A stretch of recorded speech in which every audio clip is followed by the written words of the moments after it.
Morandi.com. So here you go for another short video, and ngayon lang din natin, recently lang natin nakita sa wakas yung Tecno Spark 30 Pro, isa sa mga late 2024 release ng Tecno Philippines.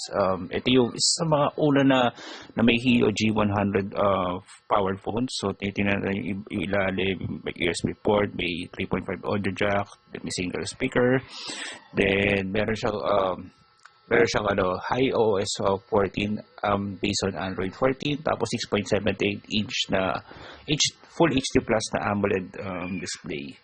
So recent lang namin ito nakita nung recent lang na event ng PUBG Mobile Philippines via sa Gateway. So and so refreshing for me na nakita rin tayo ng Tecno phone for a number of years.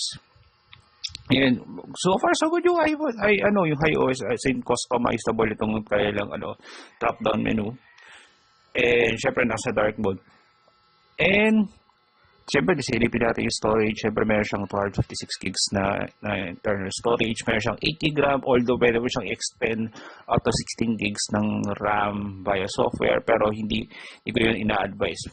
Medyo ang dami ng mga phones na hindi naman ganoon kaganda yung extended RAM features nun. So diretso tayo sa camera since you only have a little time to check out this phone.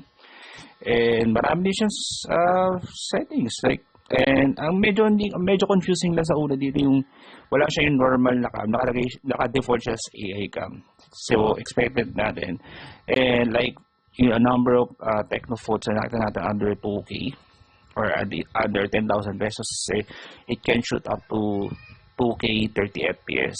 Which is weird kasi usually the full HD 60 tapos tatalo siya ng 4K.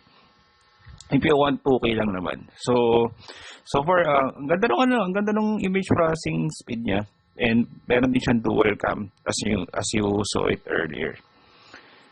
Then syempre iba-ibang features, syempre naka-timer yung camera for the rear if you want those time selfies or your car flicks. So that's it. Hope you like this video. Follow social media description below. This one from RJ.com. Thank you very much for watching.